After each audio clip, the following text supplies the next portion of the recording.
একাদশী কারা কারা করেন একবার হাত তুলুন। যারা তুলতে পারলেন না তাদের কোনো দুঃখ নেই।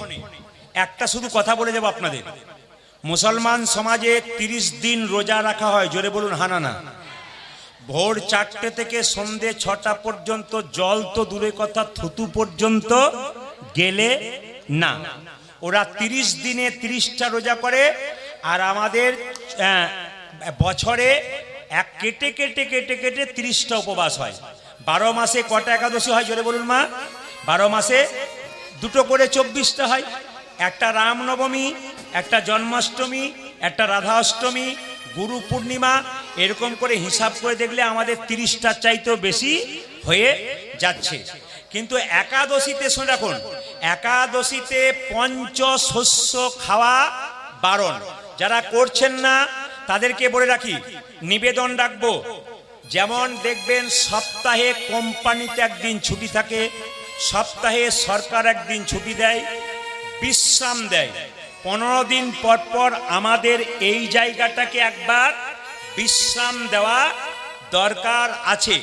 যিনি এই জায়গাটাকে বিশ্রাম দেবেন তিনি সুস্থ শরীরে বহুদিন বাঁচতে পারবেন। ডাক্তার বাবুরা পর্যন্ত বলছেন মাঝে মাঝে যদি শরীরে উপবাস দেওয়া যায় অনেক রোগের জীবাণু নষ্ট হয় এবং অনেক সুস্থ থাকা যায়। দ্বিতীয় কথা, আপনি নিজেকে হিন্দু বলে পরিচয় দেবেন কি করে যদি একাদশী না করেন?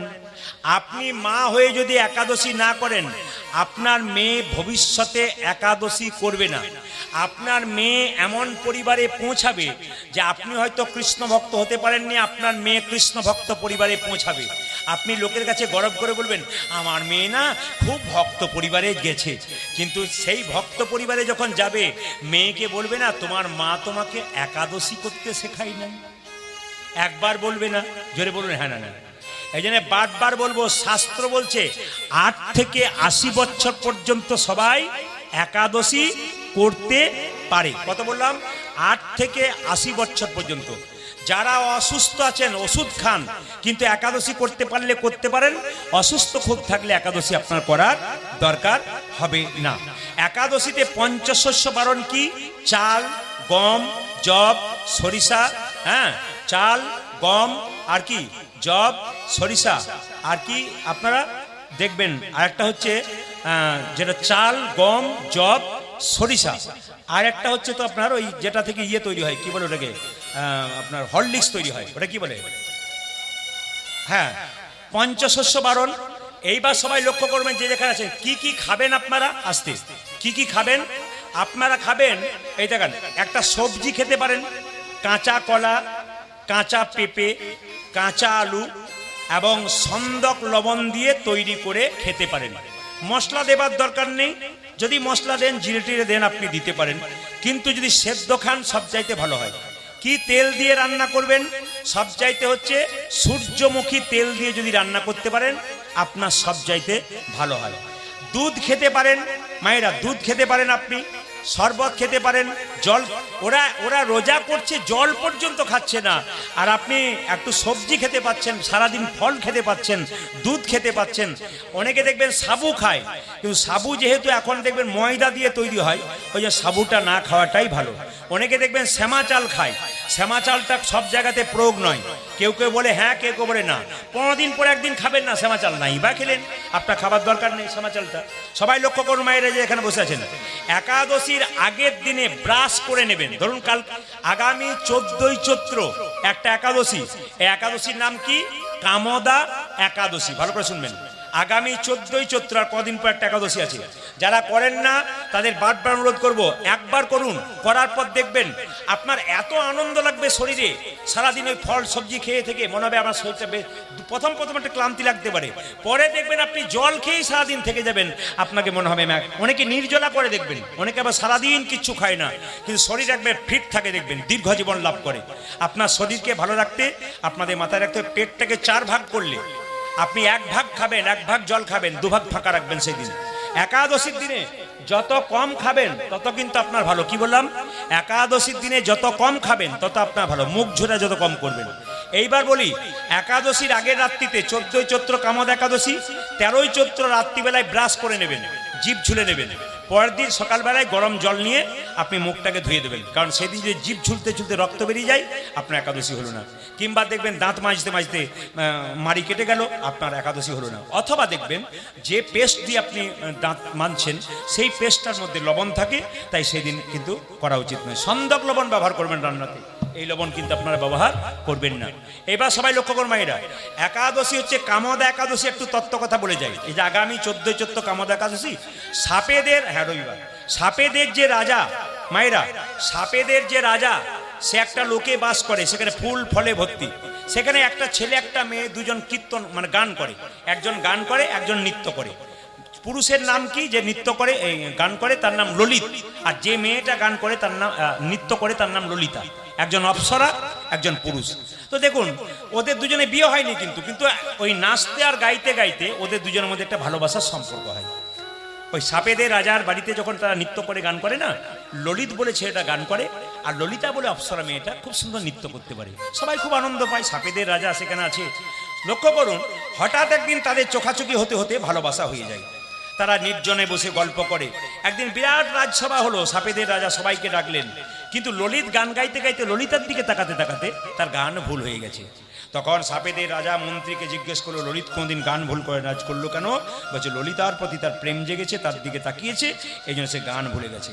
সঙ্গে সঙ্গে সাপেদের রাজা ললিতকে অভিশাপ দিলেন, ললিত তোকে অভিশাপ দিলাম, তুই রাক্ষস হয়ে যা। ওই ললিত রাক্ষস হয়ে গেল। মা ললিত যখন রাক্ষস হয়ে গেল, তখন চিন্তা করছে আমি কি করে রাক্ষস কুল থেকে মুক্তি পাবো। কিন্তু ললিতা তাকে ছাড়ে নাই, তার পেছন পেছন ঘুরছিল। ললিতা ওই রাক্ষস ললিতকে নিয়ে বনে বনে ঘুরতে ঘুরতে এক গভীর বনে দেখতে পেল ঋষসিংহ মুনি নামে একজন মুনি বসে আছেন। তাকে গিয়ে বললেন যে মুনিবর, আমার ইনি ভালোবাসার মানুষ, ইনাকে আমি বিয়ে করতে চাই, ইনি রাক্ষস হয়ে গেছেন সাপেতে রাজার অভিশাপে, এখন কি করা যায়? বলছে আগামী চৈত্র মাসের শুক্লপক্ষে যে কামদা একাদশী আসছে, এই কামদা একাদশী নির্জলাভাবে দুজনে পালন করতে পারো, তাহলে তোমার এই যে প্রেমের পুরুষ ভালোবাসার মানুষ, সে কিন্তু রাক্ষস কুল থেকে মুক্তি হয়ে যাবে। তারা দুজনে কামদা একাদশী করেছিল, আর সঙ্গে সঙ্গে রাক্ষস কুল থেকে মুক্তি হয়ে গেছে। তাই বারবার বলবো মায়েরা, যারা মনে মনে ভাবছেন না খেয়ে থাকতে পারি না, তাদেরকে বলবো ত্যাগটা হচ্ছে মেয়েদের সবচাইতে বড় জিনিস। না কি বলছেন? ত্যাগ দেখুন, যারা বয়স্ক মা আছে, মাদিকে জিজ্ঞেস করুন, রান্না বান্না করে সবাইকে দিয়ে দেয়, থাকে খায়, থাকলে খায়, না থাকলে জোরে বলুন খায় না। এ হচ্ছে মায়েদের লক্ষণ। প্রকৃত নারীর লক্ষণ কি বলুন তো? ছেলেদেরকে দেবে, মেয়েদেরকে দেবে, তারপর ছেলে মেয়ে প্রশ্ন করবে তুমি খেয়েছো? বলে কোনো অসুবিধা নেই, খেয়ে নিচ্ছি বাবা, তোদের পেট ভরেছে, আমারও পেট ভরে গেছে। মানে মা না খেলেও কি বলে? মা না খেলেও বলে আমি খেয়েছি। তাহলে যে মা হবে, সে যদি সংসারে মঙ্গলে যে একটা একাদশী না করতে পারে, ওকে মা কি করে বলবেন? যারা মায়ের মাতৃকুলে জন্ম নিয়েছেন, একাদশী করতে পারছেন না, তাকে মা কি করে বলবেন? ওকে তো মা বলা যাবে না, ও তো নিজেকে একটা ত্যাগ স্বীকার করতে পারে না, ও ছেলেকে কি শিক্ষা দিয়ে যাবে? তাই বারবার যে মায়েরা করেন না, তাদের কাছে নিবেদন রাখলাম, আগামী চৈত্র মাসের এই 14 তারিখে যে কামদা একাদশী আপনারা শুরু করুন, প্রথম শুরু করুন, দেখবেন আপনাদের কত ভালো লাগবে। সন্ধ্যাবেলায় 3টে কাজ করলে সংসারের অমঙ্গল হয়, শুনবেন আস্তে। সন্ধ্যাবেলায় খেতে নাই, সন্ধ্যাবেলায় ঘুমোতে নাই, সন্ধ্যাবেলায় স্বামী স্ত্রীর সঙ্গ বা মিলন করতে নাই। কোথা থেকে বলছি? যম সংহিতা। যারা শাস্ত্র পড়েন, তত্ত্ব কথা জানতে চান, তারা শুনে নিন। দেখুন, যদি সংসারটা আপনি তত্ত্বের উপরে, আধ্যাত্মিকতার উপরে চালাবেন, তাহলে ফুল গাছে ফুল ফুটলে যেমন গাছটা দেখতে সুন্দর লাগে, আপনার সংসারটা সেরকম ফুলে ফুলে পরিপূর্ণ হয়ে যাবে যদি চলতে পারেন। যে মেয়েরা দেখবেন আচার বিচার করে সংসারে চলে, ওদের সংসারের উন্নতি দেখবেন দিনের পর দিন চলে। আর যে মেয়েরা দেখবেন আচার মানে না, বিচার মানে না, যা খুশি তাই করছে, ওদের সংসার বিশৃঙ্খলায় ভর্তি, ওদের শান্তি নাই, খালি অশান্তিতে পরিপূর্ণ হয়ে আছে। তাই জীবনটা খুব ছোট, কিন্তু মায়েরা এটাকে সুন্দর করে তৈরি করতে হবে। কেন? যেন পরবর্তী প্রজন্ম ছেলে মেয়েরা আপনাদের কাছে কিছু শিখে যেতে পারে।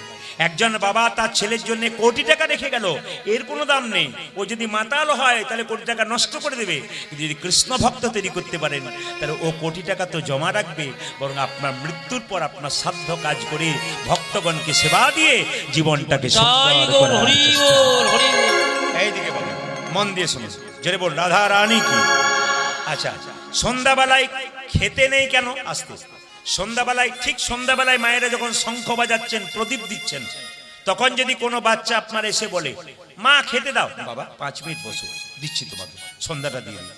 এটা শুধু আজকের নয়, আমরা যখন ছোট ছিলাম মা আমাদের এই কথাটা বলতো। হ্যাঁ, তখন তো ওরা শাস্ত্র পড়ে নাই, এখন আমরা বই পড়ে বুঝতে পারছি আগেকার মানুষ কিন্তু পড়ে নাই, কিন্তু জানতো আর জেনে জেনে মানতো। ওরা মানতে জানতো, আমরা মানতে জানি না, শুনি না তো মানবো কি করি? অনেকে তো শোনেই না ভালো কথা। সবাই শুনবেন কি বললাম, সন্ধ্যাবেলায় খেলে কি হয়, শরীরে ব্যাধির জন্ম নেয়। দেখুন অনেকগুলো কারণ আছে আমাদের ধ্বংসের, তার মধ্যে একটা কারণ কি, সন্ধ্যাবেলায় ফাস্টফুডের দোকানে ভিড়, না কি বলছেন? যখনই দেখবেন সন্ধ্যে ছেলে মেয়েরা দেখবেন ফাস্টফুডের দোকানে চিকেন পকোড়া খাচ্ছে, না কি বলছেন? যদি হ্যাঁ না, তাহলে আমরা কি বলুন তো, এখন যদি কেউ ওদেরকে বলতে যাবেন ওসব আগেকার কথা, ওগুলো আমরা মানি না, আর মানি না বলেই তো ধ্বংস হচ্ছে, না কি বলছেন? যারা মানছেন তারা ভালো রয়েছেন, আর যারা মানছেন না তারা সন্ধ্যাবেলায় খেলে ব্যাধির জন্ম হয়। দুই, অসুস্থ ব্যক্তি বাদ দিয়ে, কিন্তু যারা অসুস্থ তাদের কথা নয়, সন্ধ্যাবেলায় ঘুমোতে নেই। বিশেষ করে যখন শঙ্খ প্রদীপ দেওয়া হয়, শঙ্খ বাজানো হয়, ওই সময় যদি কারো রাত জাগাও থাকে তাকে একটু উঠিয়ে দেবেন, বাবা একটু উঠো, বলে কেন, একটু দিয়ে দিই তারপর তুমি আবার ঘুমাবে। অসুস্থ ব্যক্তি হলে তিনি ঘুমাবেন, সুস্থ ব্যক্তি কিন্তু ঘুমাবেন না। তাই লক্ষ্য করুন কি বললাম, সন্ধ্যাবেলায় ঘুমলে কি হয় মা, দারিদ্রতা বৃদ্ধি হয়। শুধু টাকার দারিদ্রতা নয়, মনের মধ্যে দারিদ্রতা, অশান্তি লেগেই আছে, এর সঙ্গে ওর মিল নাই, ওর সঙ্গে ভালোবাসা নেই, বিবাদ ঝগড়া, ভাই ভাই মিল নাই, অন্যায় অত্যাচার লেগেই আছে। এর অনেকগুলো কারণ, আমাদের এটা একটা কারণ সন্ধ্যাবেলায় ঘুমোতে নেই। তিন, সন্ধ্যাবেলায় স্বামী স্ত্রীর মিলন বা সঙ্গ করতে নেই, তার ফলে যে সন্তান জন্ম হয় তা অসুর সন্তান জন্ম হয়। আজকে কীর্তন হচ্ছে, দেখবেন অনেক কম বয়সে ছেলেরা নদীর পাড়ে বসে ফেসবুক দেখছে, হোয়াটসঅ্যাপ দেখছে, কিন্তু কীর্তনে আসছে না। কেন বলুন তো, মাগুলো ভালো সন্তান জন্ম দিতে পারে নাই, পাক্কা কথা, আসলে দাঁড়িয়ে বলে গেলাম। কেন বলুন তো, মা যদি ভক্ত সন্তান, যে কম বয়সে ছেলেগুলো কীর্তন শুনছে আর তাদের মা যদি আপনি হন, তাহলে বুঝবেন আপনার গর্ভটার নাম রত্ন গর্ভা। যার গর্ভটা রত্ন হয় তিনি কিন্তু কৃষ্ণ ভক্ত সন্তান জন্ম দেয়, আর যার গর্ভ রত্ন নয় উনি কিন্তু অভক্ত সন্তান জন্ম দেয়। যদি আমি বলি তাহলে প্রমাণটা দিই, কশ্যপ মুনির দুটো স্ত্রী ছিল, একটা দিতি একটা অদিতি। একজন আচার মেনেছিল, দেব সন্তানের জন্ম দিয়েছিল, একজন অনাচার মেনেছিল, উনি অসুর সন্তানের জন্ম দিয়েছিলেন।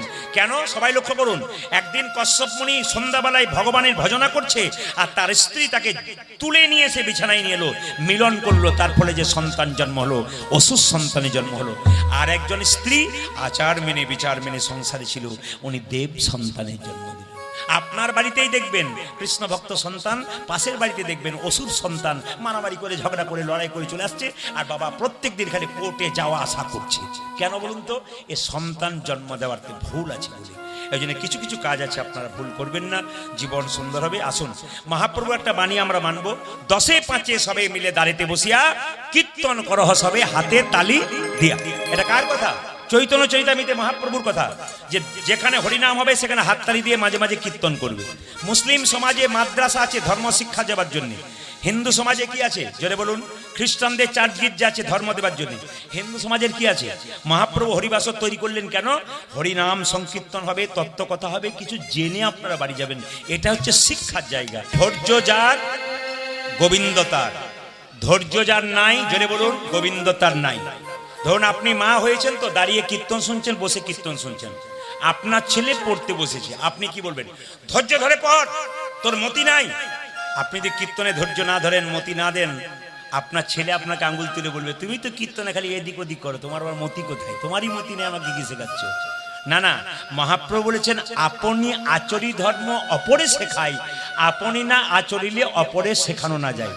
দেখে নেবেন আপনি, যে মা খুব চঞ্চল তার বাচ্চা দেখবেন তার চাইতে বেশি চঞ্চল হবেই, 100% হবে একবারে। কেন বলুন তো, পেটের মধ্যে বাচ্চা থাকলে কোনো মা দেখবেন যদি খুব চঞ্চলতা করে, ওর ছেলে চঞ্চল হয়।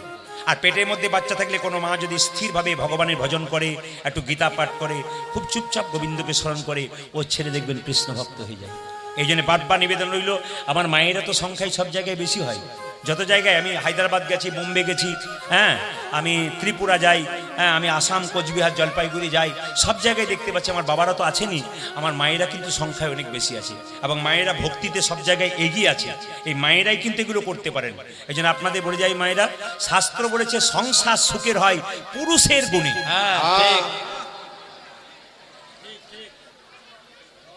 এখন এরা বলছে ঠিক ঠিক, আর বাবা খালি আঙ্গুল দিয়ে বলছে বলবেন না, গন্ডগোল আছে। সংসার সুখের হয়, বাবারে যে ঘুমোচ্ছিল কালকে, যেখানে বলেছি না একটা আসরে প্রচুর লোক, এখান থেকে প্রায় 10 গুণ বেশি, তো কীর্তন শুনছে, একটু রাত্রি হয়েছে, তো একটা মেয়ে দিব্যি ঘুমোচ্ছে সামনে, যখন বলছে সংসার সুখের হয় পুরুষের, জেগে বসে গেছে একবার সোজা হয়ে।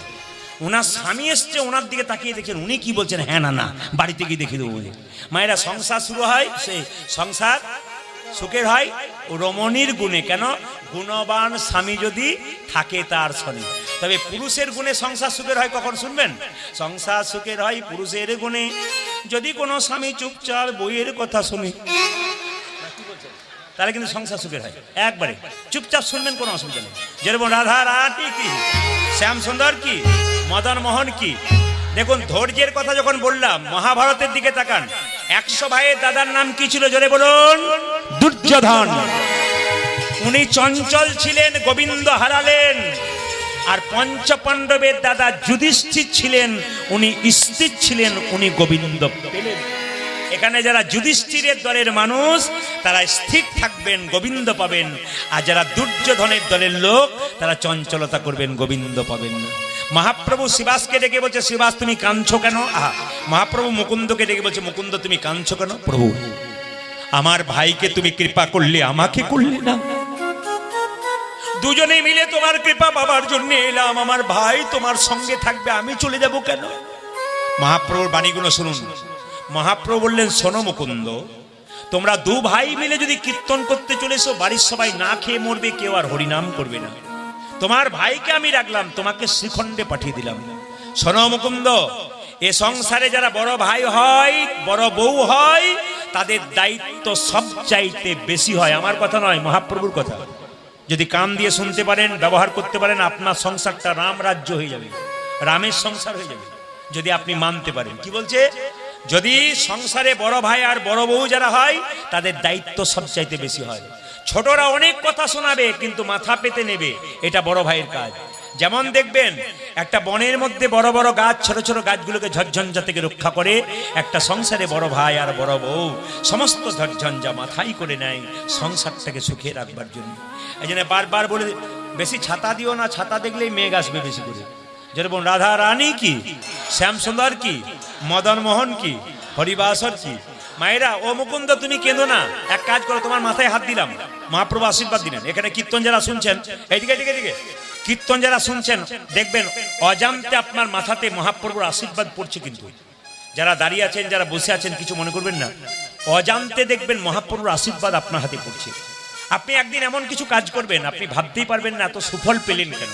আপনার চান্স ছিল না, কিন্তু আপনি পেয়ে গেলেন। আমি একটা প্রমাণ দিয়ে দিই। আমাদের এলাকাতে 10 জন আসতে, 10 জন শিক্ষককে ডাকা হয়েছে, একজন শিক্ষক নিয়োগ হবে, ইন্টারভিউ হবে।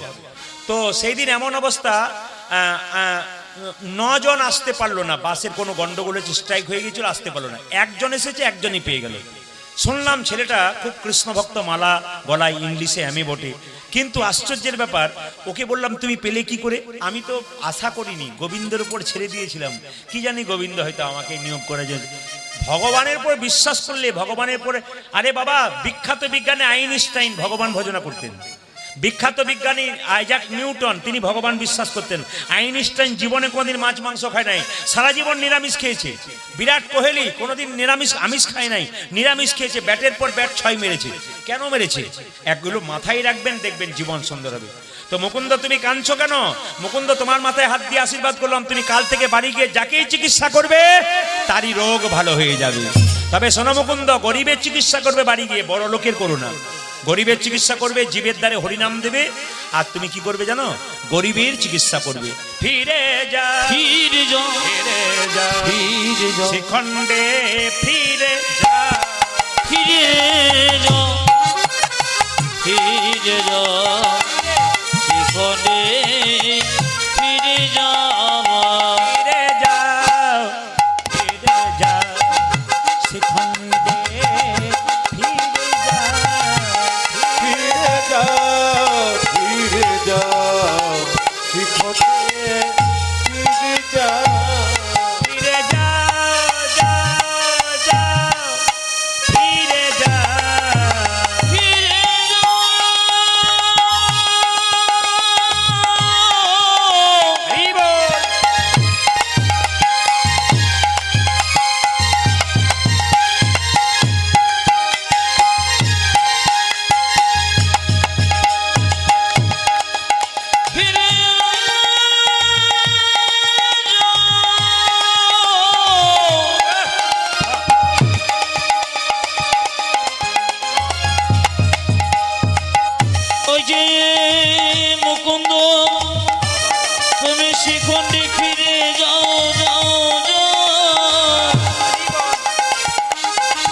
মুকুন্দ ফিরে যা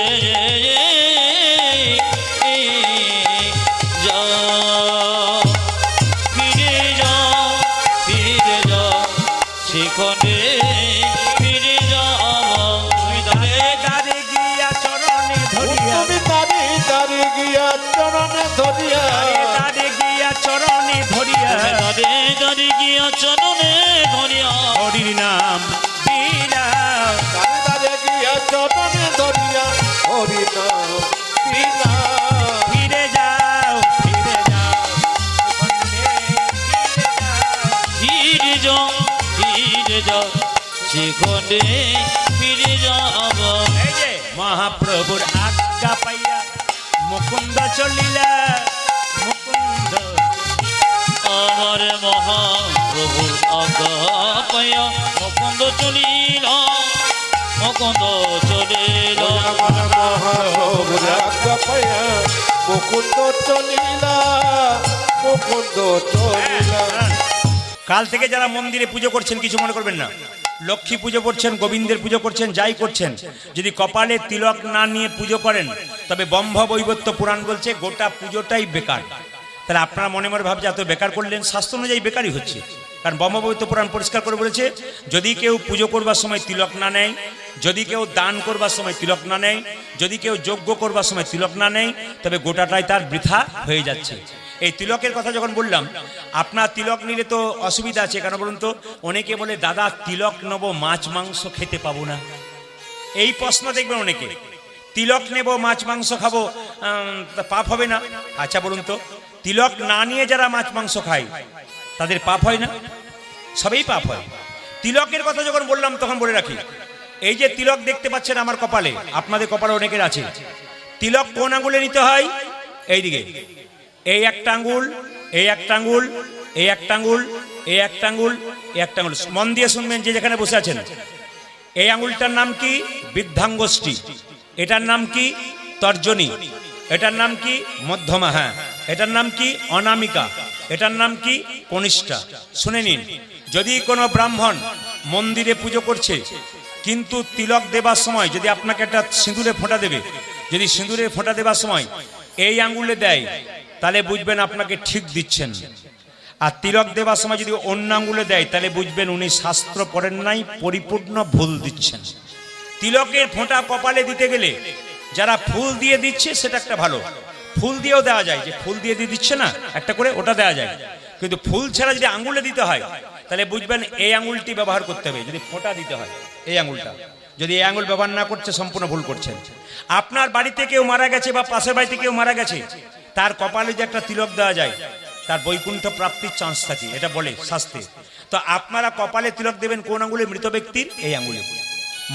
যারা মরে গেছে আপনাদের বাড়িতে মারা যায় তাদের কপালে তিলক করতে গেলে এই তর্জনীতে কিন্তু আপনাকে তিলক দিতে হবে।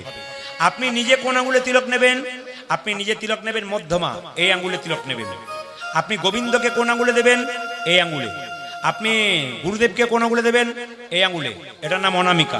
যারা গুরুমন্ত্র জপ করেন তারা দেখবেন এই আঙ্গুল থেকে মন্ত্র জপ হয়। জোরে বলুন হ্যাঁ না না। গুরুমন্ত্র জপ এই আঙ্গুল থেকে হয়। গোবিন্দকে একটা তুলসী পাতা দেবেন, এই আঙ্গুল টাচ থাকবে। গোবিন্দকে একটা বাতাসা দেবেন, এই আঙ্গুল টাচ থাকবে। যদি না দেন অপরাধ হচ্ছে। এই আঙ্গুলে কাকে দেবেন? ভাইয়ের কপালে দিলাম ফোঁটা, জমের দুয়ারে পড়ল ফোঁটা, যমুনা দেয় জমকে ফোঁটা, আমি দিই আমার ভাইকে ফোঁটা।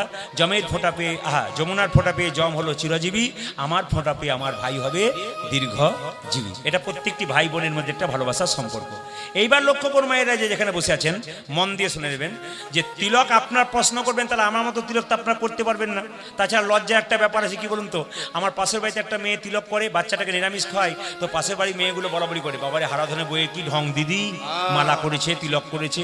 এইটা বলবার জন্য হিন্দু ধর্মে কিছু লোক আছে বদমাইশ লোক, এগুলো চেষ্টা করে। ওদের দিকে তাকাবেন না। কেন? হাতি চলে বাজার, কুত্তা ভুকে হাজার। হাতি রাস্তা দিয়ে যাবে, কুকুর ঘেউ ঘেউ করবে, হাতি কি তার দিকে তাকাবে নাকি? মা তার দিকে তাকাবে না। এই জন্য বারবার শুনবেন মন দিয়ে। তিলক যদি আপনি পুজো করবার আগে করেন, সহজ পথ সবাইকে বলে দিই, কাল থেকে করতে পারবেন, কেউ দেখতে পাবে না, কিন্তু তিলক আপনার হয়ে যাবে। কিরকম? পুজো করবার সময় স্নান করার পর হাতে একটু গঙ্গা জল নেবেন। আপনাদের গঙ্গার সামনে, অসুবিধা নেই। গঙ্গা জল না থাকলে সাধারণ জল নেবেন। জলটা হাতে নেবেন, এই আঙ্গুলে করে জল তিলক করে নেবেন। কোনো কিচ্ছু দিতে হবে না, খালি জল দিয়ে যেমন এরকম করেছি না, সেরকম আপনার একটা তিলক, জলের তিলক কেটে নিলেন, কেউ দেখতে পেল না, কিন্তু তিলক আপনার হয়ে গেল। শাস্ত্রের বিধান দিয়েছে যদি এই তিলক কেউ না করতে পারে, যদি নিজেকে লজ্জা লাগে, তবে জলটাকে নিয়ে পুজো করবার সময় এরকম করে তিলকটা করে ফোঁটা নিয়ে আপনি পুজো করবেন, আপনার পরিপূর্ণ হয়ে গেল। বম্বাবৈত পুরাণ যা বলেছে আপনার মিলে গেল। 2, যদি মনে করেন একটা ফোঁটা দেবো, যেমন বাচ্চা ছেলেকে স্কুলে পাঠাচ্ছেন, বাচ্চা ছেলেকে পড়তে বসাচ্ছেন, মাথায় রাখতে হবে স্নান করার পর বাচ্চাকে যেমন সকালে বলেন পড়তে বস, মার খাবি, না পড়লে শাসন করেন, বাচ্চাকে স্নান করার পর একটা কথা বলবেন, বাবা তুলসী মন্দিরে একটু জল দাও, ওই তুলসী মন্দিরে যে মাটিতে আছে, গাছের নিচে মাটি, ওটা তুমি এই আঙ্গুলে করে একটা ফোঁটা নিয়ে নাও। এটা মায়ের দায়িত্ব। কেন? বাঘিনী তার বাচ্চাকে সাঁতার শেখায়, আগে বাঘিনী জলে নেমে যায়, তারপর বাচ্চাগুলো নামে। সেরকম মায়েরা ধর্মের পথে নামবেন, দেখবেন আপনার বাচ্চারাও নামবে। এই জন্য মায়েদের দায়িত্ব অনেক আছে। সবাই লক্ষ্য করুন মায়েরা। তাই তিলকের কথা আপনাদের বলে দিলাম। আর কি বলছে? ও তার বিনোদ গলায় বিনোদ মালা, বিনোদ বিনোদ তোলে গো, আজ বিনোদ গলায় বিনোদ মালা, বিনোদ বিনোদ তোলে গো। গোবিন্দের মালাটা যে মেয়েটা গেঁথেছে সেও দেখতে সুন্দরী, আর গোবিন্দ দেখতে সুন্দর, মালাটাও সুন্দর, বিনোদ মানে সুন্দর। ও তার বিনোদ গলায় বিনোদ মালা, বিনোদ বিনোদ তোলে গো, বিনোদ গলায় বিনোদ মালা, বিনোদ বিনোদ সাজে গো, বিনোদ গলায় বিনোদ মালা, বিনোদ বিনোদ তোলে গো, বিনোদ গলায় বিনোদ মালা, বিনোদ বিনোদ তোলে গো।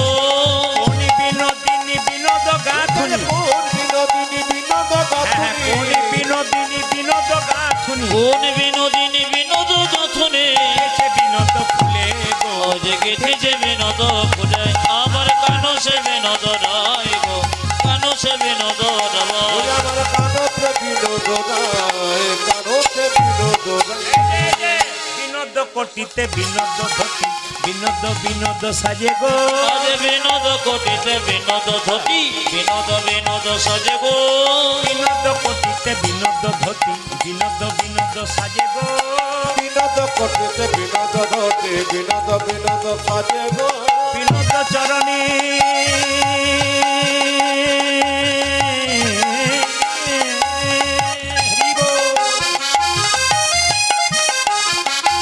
আজ বিনোদ চরণে বিনোদন পুরো, বিনোদ চরণে বিনোদন পুরো, বিনোদ চরণে বিনোদন পুরো, বিনোদ বিনোদ বাজে, আমার কানো সে বিনোদ রায় গো, কানো সে বিনোদ ওই রায়। আমার কানতে বিনোদ রায়, কানতে বিনোদ রায়। আচ্ছা মায়েরা, অহংকার হলো ক্যান্সার রোগের মতো। কি বললাম? জোরে বলুন। অহংকার হলো ক্যান্সার ও রোগের মতো। যদি কারো ভেতরে একবার অহংকার ঢুকে যায়, তাহলে বুঝে নেবেন আপনি ওইখানেই শেষ হয়ে গেলেন। অহংকারী ব্যক্তির লক্ষণ কি বলুন তো? নিজেকে উচ্চ ভাববে আর অন্যজনকে তুচ্ছ ভাববে। ইনি হচ্ছেন অহংকারী ব্যক্তি। সবাই তাকাবেন। অহংকারীর ব্যক্তির শেষ পতন কেমন হয়? মায়েরা যখন প্রদীপ জ্বালান, প্রদীপটা যখন শেষবারের জন্য নিভবে, তখন দেখবেন দপ করে জ্বলে যায়, তারপর নিভে যায়। অহংকারী ব্যক্তি অহংকার দেখাতে দেখাতে এক সময় দপ করে অহংকারে জ্বলতে জ্বলতে ফুট করে নিভে যায়। এই জন্য বলবো অহংকার করবেন না। কিসের অহংকার মা? শেষ দিন যখন আমাদের আসবে, এই যে এত সুন্দর কাপড় আপনারা পরেছেন, বলুন তো মায়েরা, আপনাদেরকে কি এত সুন্দর কাপড়টা শেষের দিনে দেবে? জোরে বলুন হা না না। দেবে? জোরে বলুন দেবে না। তাহলে কি দেবে?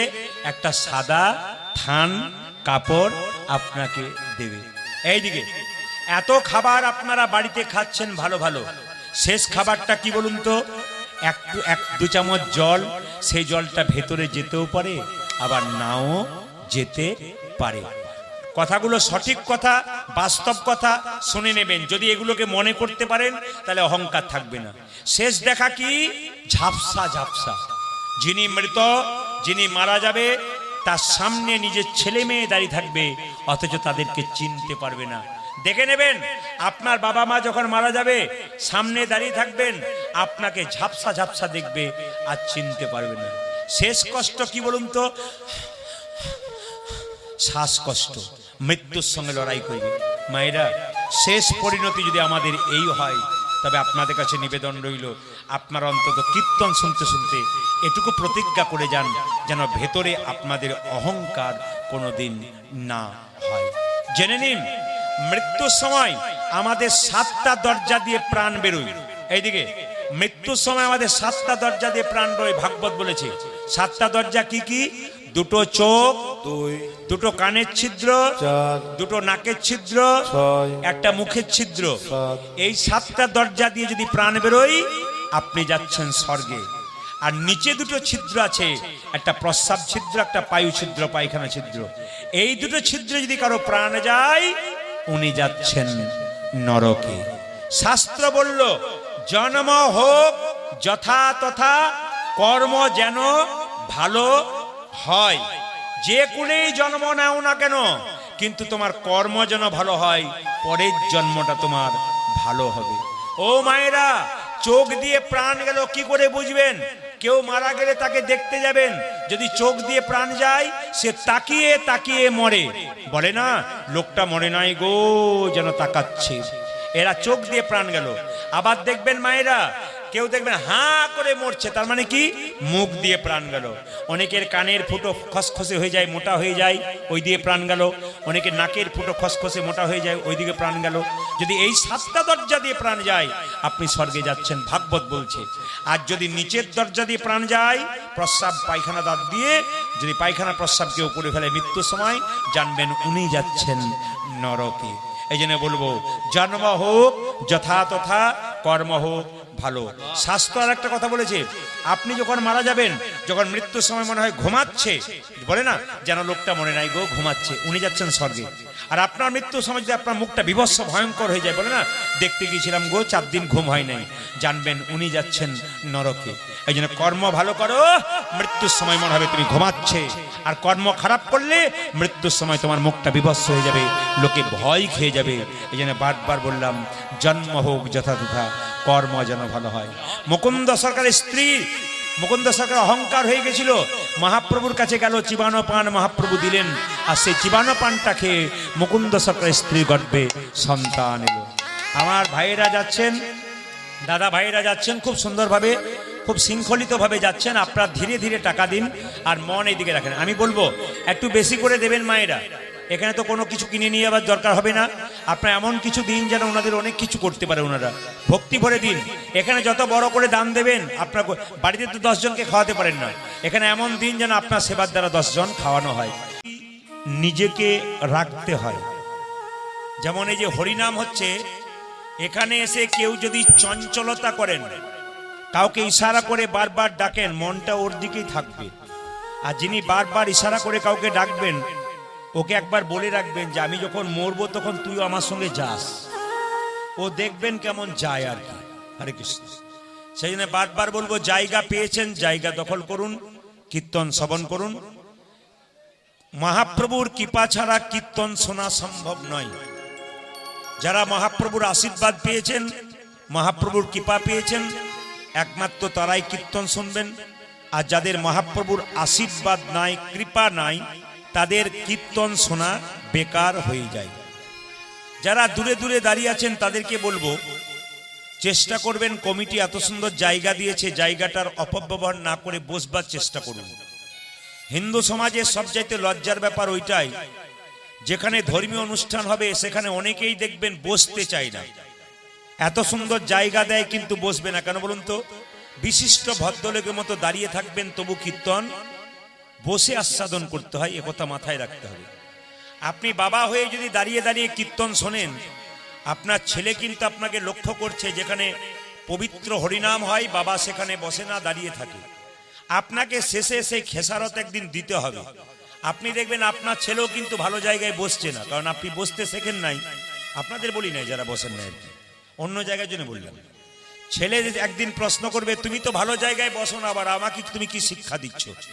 ওই যে নিজের আখের, নিজের ভবিষ্যতের কথা ভেবে আপনার যেটা ভালো বুঝবেন সেটা করবেন। গৌরাঙ্গ মহাপ্রভু এসেছিলেন 1407 শতাব্দে ফাল্গুন মাসের 23শে ফাল্গুন, দোল পূর্ণিমার দিন। মায়েরা, মহাপ্রভুর জন্ম কবে হয়েছিল? দোল পূর্ণিমার দিন 23শে ফাল্গুন হয়েছিল মহাপ্রভুর জন্ম। যেদিন আপনারা আবির খেলেন, রং খেলেন, সেই রং খেলার দিনে মহাপ্রভু এসেছেন। অথচ আমাদের সবচাইতে লজ্জার ব্যাপার, আপনাদের দক্ষিণ চব্বিশ পরগনা শুধু নয়, প্রায় জায়গাতে দোলের সময় আমাদের গান থাকে। কিছু কিছু ব্যক্তি আছেন সেই দিনই মাছ মাংসের দোকানে ভিড় বেশি করে। আবার জিজ্ঞেস করা হয়, দাদা আজকে মাছ মাংসে কেন? আজ যে রং খেলা, ও বেটা জানতেই পারলো না যে আজকে কলিযুগের ভগবানের জন্ম হলো। এই সবচাইতে দুঃখের ব্যাপার, কবে কি ঘটনা ঘটলো আমাদের হিন্দু সমাজে প্রায় মানুষ জানে না।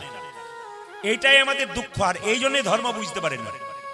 অন্যান্য সম্প্রদায়ের মানুষ ধর্ম করছে, দেখুন গা কেমন করছে, এক হয়ে ধর্ম করছে, এক জায়গায় একভাবে। আর আমাদের যে যেমন পারছে সে সেরকম ভাবে ধর্ম করছে। মহাপ্রভু জন্ম নিলেন, মায়েরা মোবাইল বন্ধ করে দেবেন, একবারে মোবাইল সামনে কেউ ছবি তুলবেন না, বন্ধ করুন। কীর্তন শোনা আপনার হবে না, তাহলে মোবাইল দেখাই হবে। কি বললাম? বাচ্চা মায়ের পেটে কতদিন থাকে জোরে বলুন? 12 মাস নাকি? ও আমি এখনই 12 মাস বলাতে দু চারজন বলো হ্যাঁ 12 মাস। 12 মাস, আচ্ছা ক মাস থাকে? 10 মাস 10 দিন। এখন আর থাকার দরকার হয়, তার আগেই তো ডাক্তারবাবু তুলে নেয়, এখন দরকার হয় না। কিন্তু মহাপ্রভু মায়ের পেটে কতদিন ছিল শুনলে চমকে যাবেন। 13 মাস। তখন তার সিজারের ব্যবস্থা ছিল না। 13 মাস ধরে বাচ্চাটাকে পেটে রাখার পর যখন জন্ম নিল, আশ্চর্যের ব্যাপার, বাচ্চাটা হাত পা নাড়াচাড়া করে না, কান্নাকাটি করে না।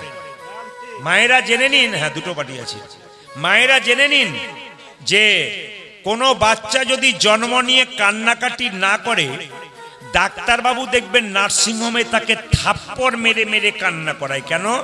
যে বাচ্চা জন্ম নিয়ে কান্নাকাটি করে না, হাত পা নাড়াচাড়া করে না, ও বাচ্চা সুস্থ বাচ্চা নয়।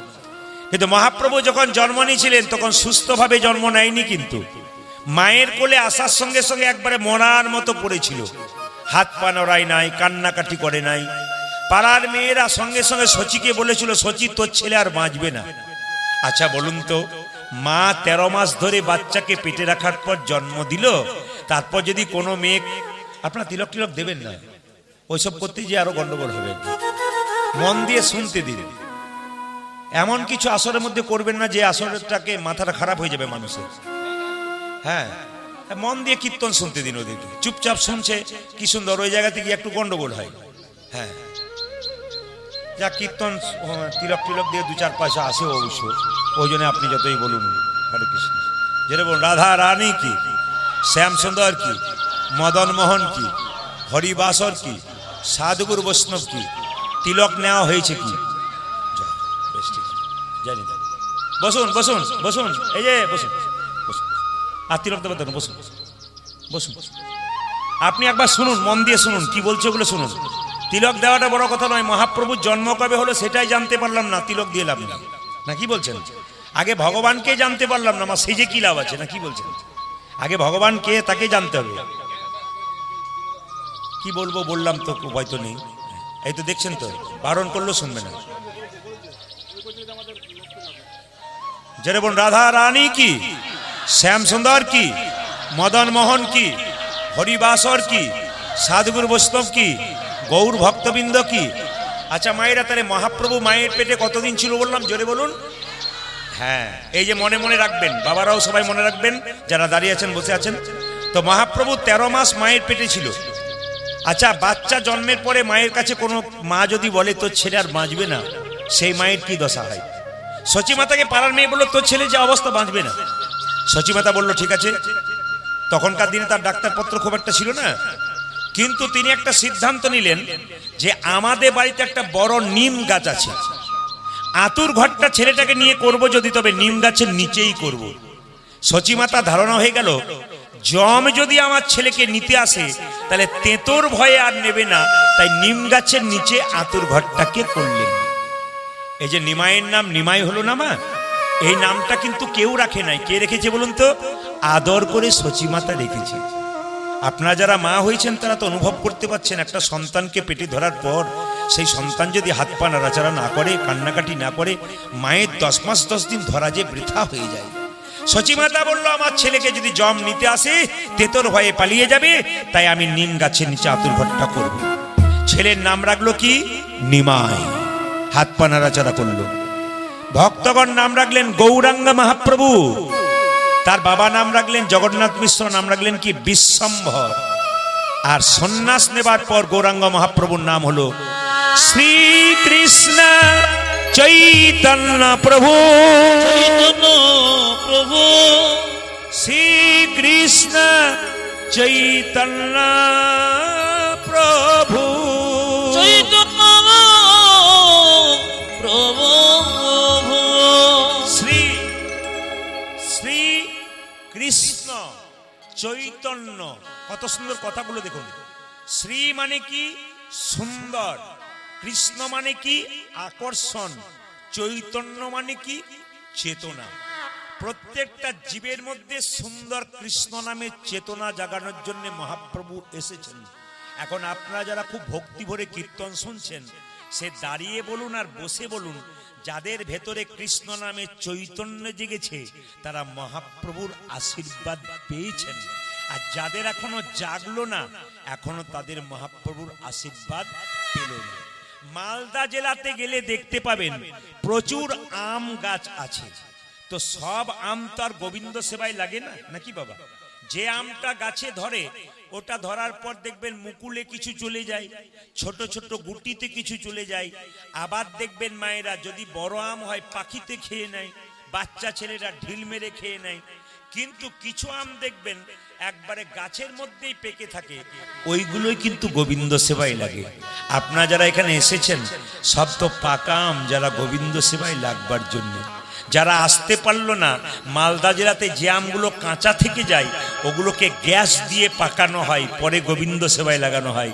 যারা আসতে পারলো না, গোবিন্দ তাদের গ্যাস দিয়ে পাকাচ্ছে, ওরা পরে লাগবে আর কি, কিন্তু লাগবে। কেউ আগে লাগবে, কেউ পরে লাগবে। তাই মহাপ্রভু প্রচার করলেন, পৃথিবীতে আছে যত নগর আদি গ্রাম, সর্বত্র প্রচার হবে আমার এই হরিনাম। আপনারা হয়তো জানেন না, আমি পশ্চিমবাংলার প্রত্যেকটি জেলায় জেলায় যাই, আমি রাজ্যে রাজ্যে যাই, দেশের বাইরে যাব, সব জায়গায় দেখতে পাচ্ছি আপনাদের মতো অনুরাগী ভক্ত ভক্তি ভরে কীর্তন শুনছে।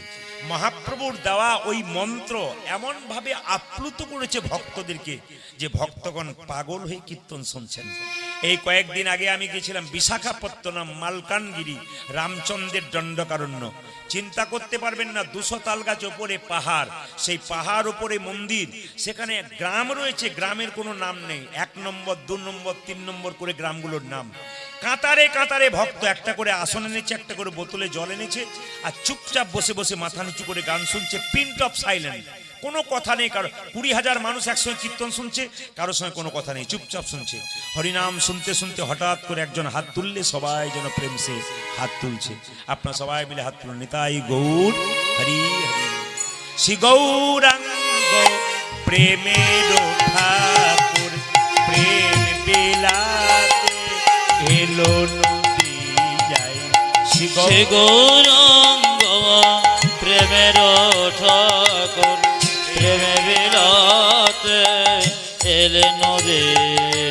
শ্রী গৌরাঙ্গ প্রেমের ঠাকুর, প্রেম বিলাতে এলো নদী যায়। শ্রী গৌরাঙ্গ প্রেমের ঠাকুর, প্রেম বিলাতে এলো নদিয়া। রাধা প্রেমে করা তনু, রাধা প্রেমে গোরা তনু, রাধা প্রেমে করা তনু, রাধা বলছে প্রেমে গোরা তনু, অন্তরে যার শ্যামরাই রাই। রাধা প্রেমে গোরা তনু, অন্তরে যা শ্যামরা।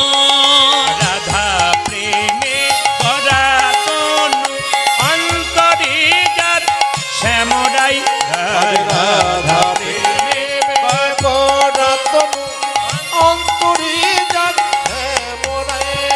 শ্রী গৌরাঙ্গ প্রেমের ঠাকুর, প্রেম বিলাতে এলো নদিয়া। আজ শ্রী গৌরাঙ্গ প্রেমের ঠাকুর, প্রেমে বিলাতে এলে নদিয়া। গৌরাঙ্গ প্রেমের ঠাকুর, প্রেমে বিলাতে এলো নদিয়ায়। শ্রী গৌরাঙ্গ প্রেমের ঠাকুর বেড়াতে আজ যে আপনারা কীর্তন শুনতে এসছেন কিছু মনে করবেন না, সাধু সঙ্গ করতে এসছেন।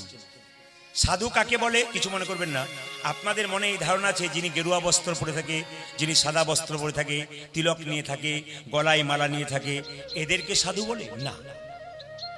এদেরকে তো সাধু বলে, সাধু আপনারাও হতে পারেন। সাধু মানে এই নয় যে সেজে থাকবেন, ভেতরকে যিনি সাজাতে পেরেছেন তিনি সাধু হতে পেরেছেন। একজন টোটোওয়ালা যদি সৎ মানুষ হয় উনি সাধু, মাথায় রাখবেন।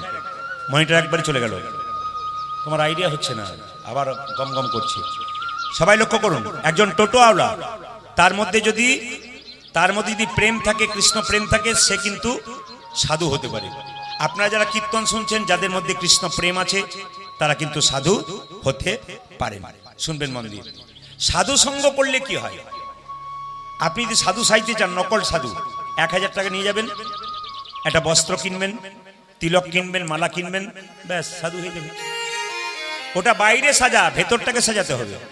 যার ভেতর ভালো জগতে তার সব কিছুতে জয় আছে, আর যার ভেতর ভালো নেই তার জগতে কোনো কিছু নেই। লোকের সঙ্গে কথা বলবেন, হেসে হেসে বলবেন, ওতে পয়সা খরচ হয় না।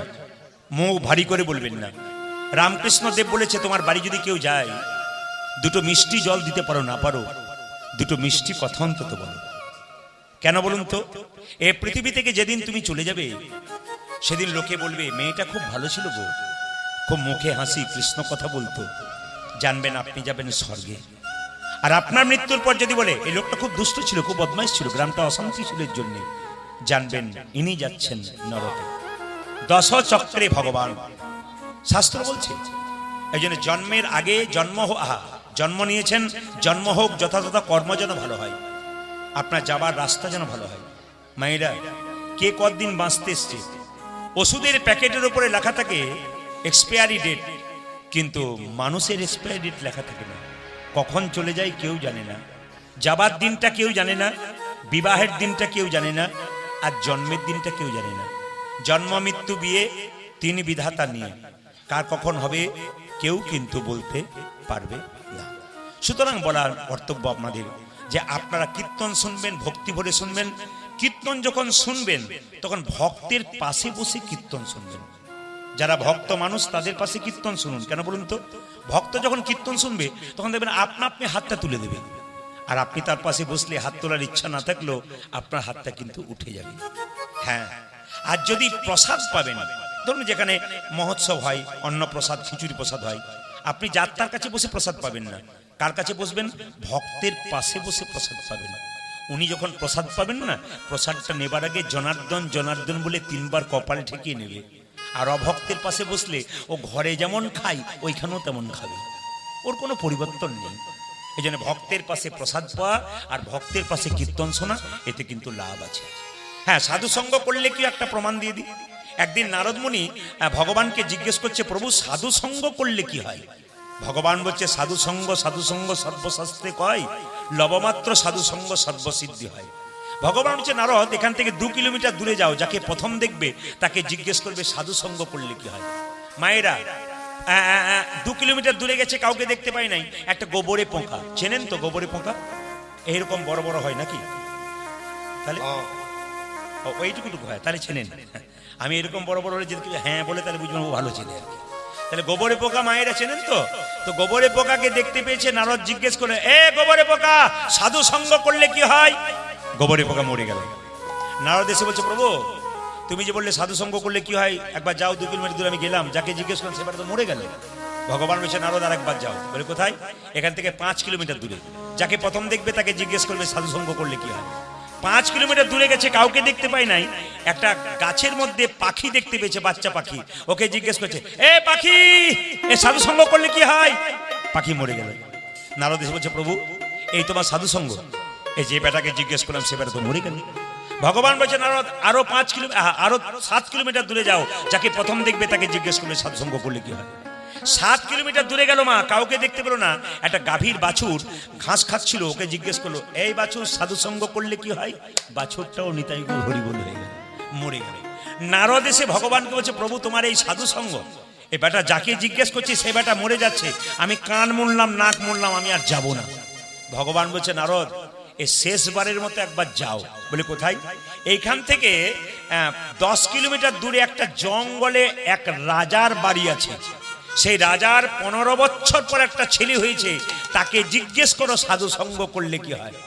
নারদ বলছে তুমি আমাকে বোকা পেয়ে গেছো। বলে কেন? আরে বাবা, পাখিটার মা ছিল না, নইলে তো আমাকে ঠুকরে দিত মাথায়। বাচ্চা মরে গেলে মা ছেড়ে দেবে? গাভীর বাচ্চাটার মা ছিল না, তাই আমার সিংটা পেটে ভরে দিত। এখন রাজার 15 বছর পরে ছেলে হয়েছে, সে যদি মরে যায় তাহলে রাজা আমাকে ছেড়ে দেবে? আমি যাব না।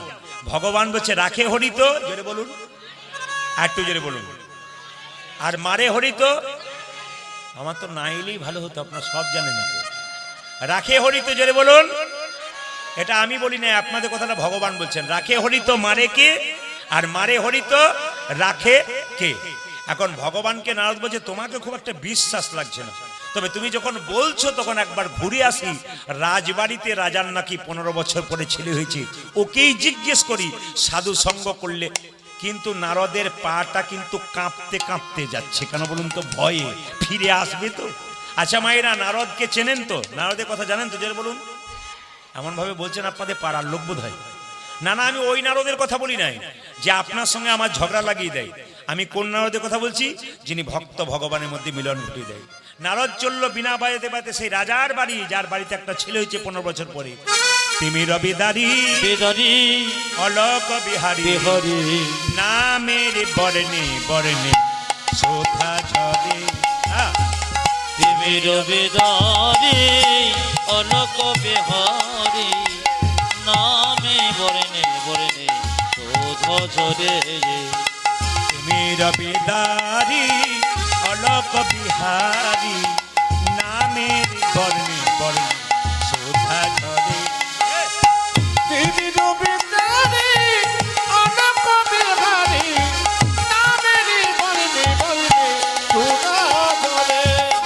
দয়াল শিরোমণি করুণার খনি তুমি, তুমি দয়াল শিরোমণি করুণার খনি।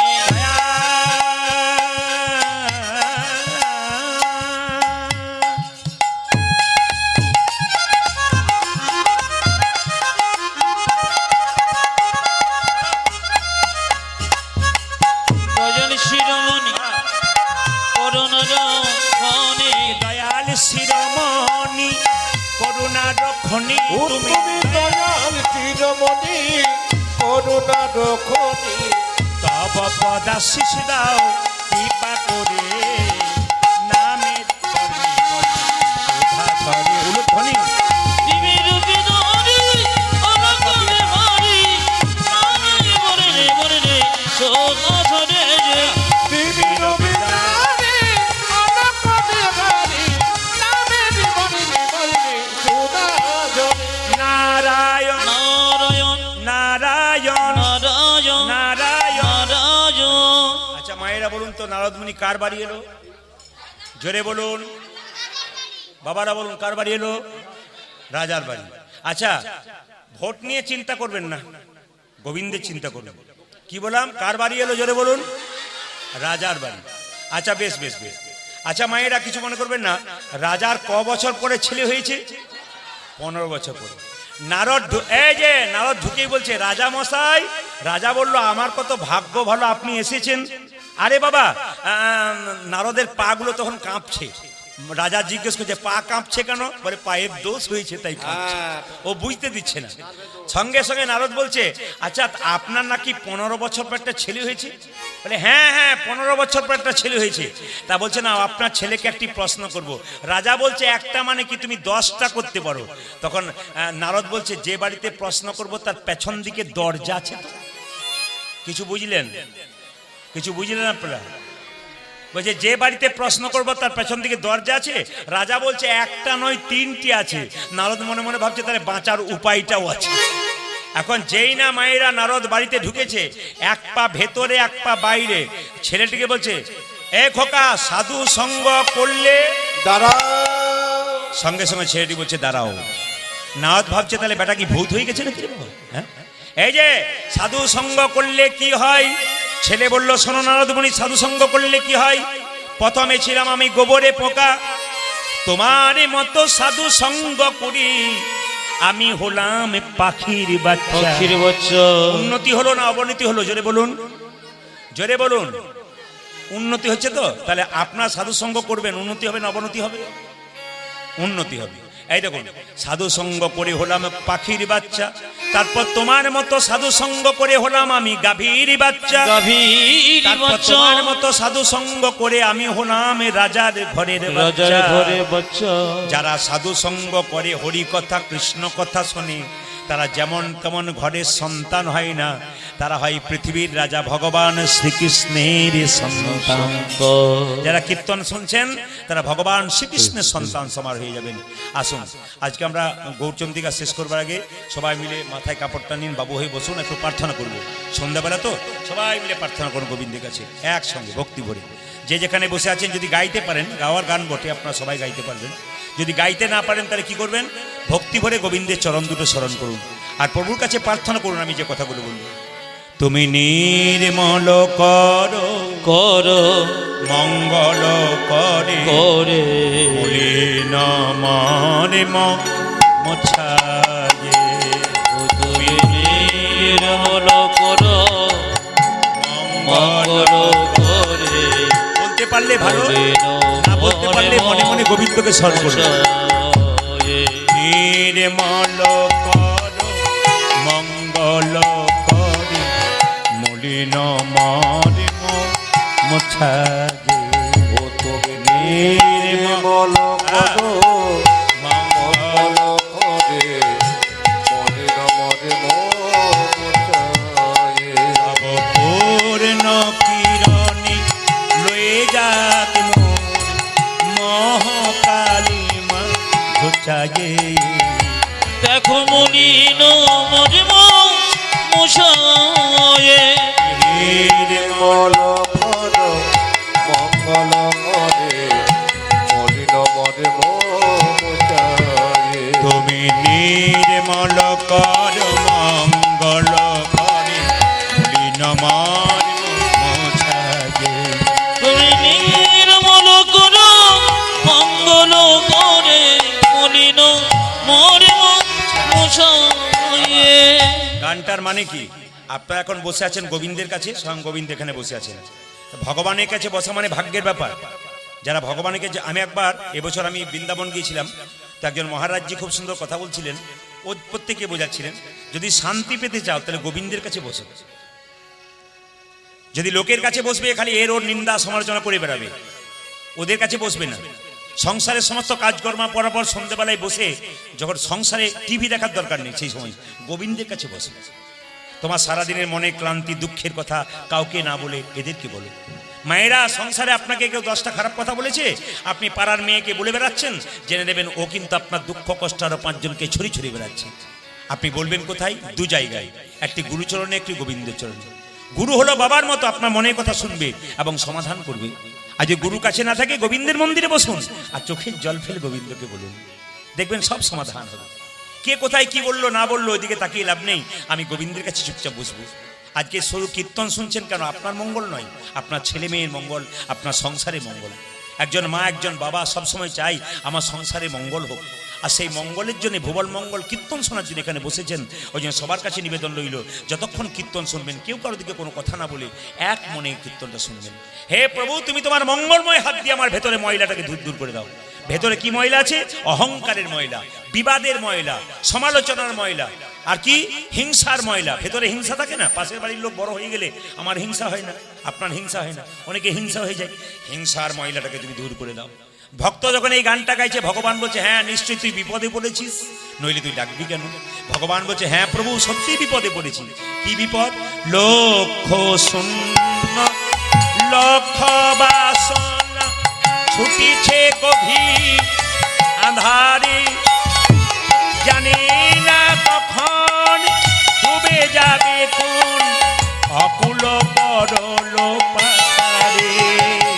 তুমি লক্ষ শূন্য লক্ষ বসন ছুটিছি গভীর অন্ধরে, হারি জানি না কখন ডুবে যাবে কোন অকুল গরল পাথা।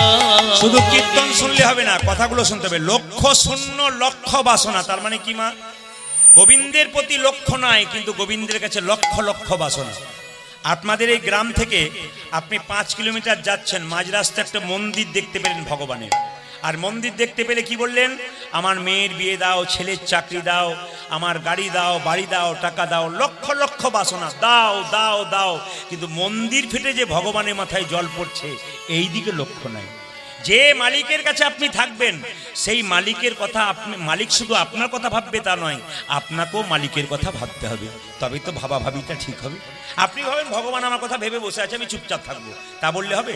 এ সমাজে কিছু মানুষ আছে, যখন দেখবেন দান করে তখন ভাবে ভগবান দেখতে পাচ্ছে, আর যখন লোকের টাকা চুরি করে গোপনে, তখন বোঝে না যে ওটাও ভগবান দেখতে পাচ্ছে। এইটাই আমাদের দোষ।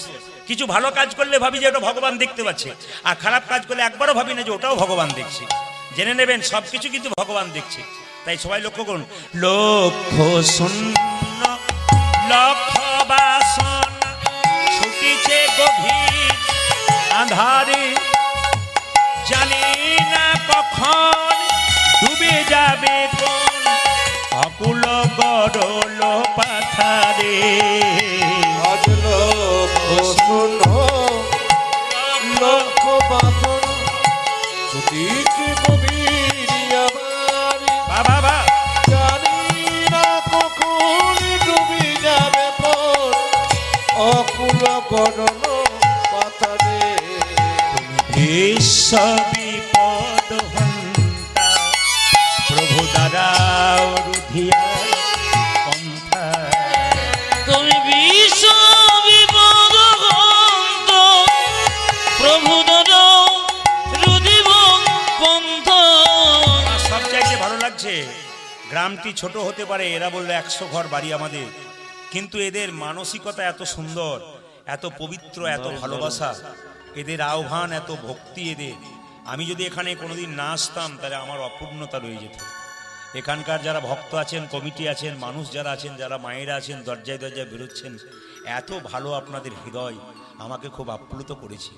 আমার মনে হচ্ছে এই আসর শুধু 1 বছর নয়, 10 বছর নয়, বছরের পর বছর পরবর্তী প্রজন্ম এই আসর চালাবে। সবাই মিলে একটু উলুধ্বনি দিন অবশ্যই। জয় গৌর হরি বল হরি বল। মায়েরা, ও মায়েরা, হ্যাঁ হ্যাঁ, যে গাছ ভালো হবে বাবা, মিষ্টি গাছ যদি হয় তার ফলটা তো মিষ্টি হবে। এখানকার মায়েরা যত মিষ্টি ব্যবহার, এখানকার বাবাদের তেমন মিষ্টি ব্যবহার, এদের তো মিষ্টি ফলই জন্ম নেবে। আর এই মিষ্টি ফল পরবর্তী ক্ষেত্রে গৌর গোবিন্দের চরণে আবার আসর করবে। এত সুন্দর প্যান্ডেল করেছেন, সুন্দর প্যান্ডেল, হ্যাঁ, এত বড় গ্রাউন্ড। কিন্তু আজকে দেখুন, বিশ্বাস তাদের ছিল গোবিন্দের নাম হবে, কিন্তু দেখুন গোবিন্দ কৃপা করে আকাশটাকে পরিষ্কারও করে দিয়েছে। আরে মন যার পরিষ্কার আছে তার আবার কিছু দরকার আছে নাকি? কমিটির জন্য একটু হাততালি দিন সবাই মিলে। খুব সুন্দর, খুব সুন্দর, দারুণ একদম। মানে হৃদয় এত বড়, মন এত বড়, এই মনটার জন্য ওনারা আজকে জিতে গেলেন। কোনো আকাশে কোনো কিছু নেই। আমাদের এলাকাতে এখন বৃষ্টি চলছে, কিন্তু আমি ফোন করলাম বাড়িতে, বলছে এখন বৃষ্টি চলছে। তাহলে ওখানে বৃষ্টি চলছে, বর্ধমান দিকে বৃষ্টি চলছে, কিন্তু গোবিন্দ কৃপা করেছে এমন যে এত এত ভক্ত এসেছেন, ভগবান তাদেরকে নৈরাশ করবেন না বলে কতজন দাঁড়িয়ে আছেন, বসে আছেন। বৃষ্টি হলে কি থাকতে পারতেন? থাকতে পারতেন না। লক্ষ্য শূন্য লক্ষ বাসনা ছুটিছে গভীর আঁধারে, জানি না কখন ডুবে যাবে কোন অকুল গরল পাথারে। আজ লক্ষ্য শূন্য লক্ষ বাসনা ছুটিছে গভীর আমার, বাবা জানি না কখন ডুবে যাবে পথ অকুল গরল পাথারে। তুমি বিশ্ব বিপদ হন্তা প্রভু দাঁড়াও রুধিয়া পন্থা। তুমি বিশ্ব বিপদ হন্ত প্রভু দাঁড়াও রুধিব পন্থ। অবশ্যই চরণ তলে লয়ে এসো মোর মর্ত বাসনা গোচাই। উলুধ্বনি। দেখো মনি নমনিব মোছায়ে।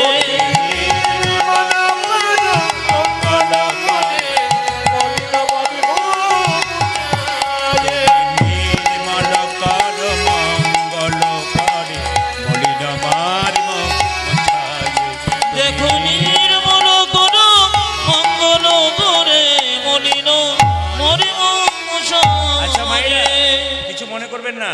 ভগবান বলল আমি তোদের বাবা, বিশ্বপিতা। ভগবান বলছে তুই যে আমাকে বাবা বললি, আমি কি করে বাবা হলাম? আচ্ছা ধরুন আপনাদের সামনেই তো গঙ্গা, না কি বলছেন? যেরকম হানা না, তা ধরুন গঙ্গার পাড় দিয়ে যাচ্ছেন, কোন একটা ছেলে গঙ্গা জলে পড়ে গেল, আপনি কি বলবেন? ও গো কার ছেলে গো, কার ছেলে গো, জলে পড়ে গেল, জলে পড়ে গো। কিন্তু সেই ছেলে যদি অন্য কারণ হয়, আপনার হয়, আপনি কাউকে ডাকবেন? জোরে বলুন। আপনি ডাকবার আগে নিজেই ঝাঁপিয়ে পড়বেন ছেলেকে বাঁচার জন্য।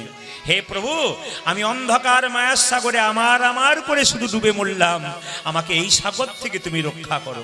মায়েরা, যদি কেউ বড় বাড়ি করায়, জিজ্ঞেস করায় বাড়িটা কার, গর্ব করে বলে বাড়ি আমার। স্ত্রী কার? আমার। পুত্র কার? আমার। কন্যা কার? আমার। গাড়িটা কার? বলে আমার। কেউ কোনোদিন বলে না হে গোবিন্দ তোমার। শুধু আমার আমার করে মরলাম, এখান থেকে উদ্ধার করো। ভগবান বলছে তুই যে বললি যে আমি বাবা, তা আমি কোথায় থাকি তুই জানিস? ভক্ত বলছে প্রভু আগে জানতাম না, কীর্তন শুনে শুনে জানতে পারলাম তুমি কোথায় নেই।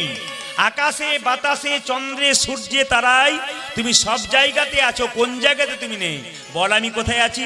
আছো অনলয় নীলে, চিরনভ নীলে, উদার সলিলে, বহনে আছো বিতপিলতাই, জলদের গাই, শশিতার গাই তপনি। অছয়ন অনিলে, চিরন হরিলে, বোধর শনিলে, গহনে আছো বিলতায়, জলদের গাই, শশিতার গাই তপ। আরেকবার বল। ভক্ত বলছে, ভগবান বলছে আরেকবার বল কোথায় আছি? আছো অনলয় নীলে, চিরনভ নীলে, উদার সলিলে, বহনে আছো বিতপিলতাই, জলদের গাই, শশিতার গাই তপনি। অচয়নলয় নীলে, চিরনভ নীলে, উদর সলিলে, গগনে বাবা আছো বিতপিলতাই, জলদের গাই, শশিতার গাই তপনে। তাহলে তুই দেখ, তুই যদি জানিস আমি এত জায়গায় আছি, দেখতে পাস না কেন? কি করে দেখবো? আমি নয়নে বাঁধিয়া বসি আধারে মরি গো কাঁদি। আমি নয়নে বসা দিও, বসিয়া ধরে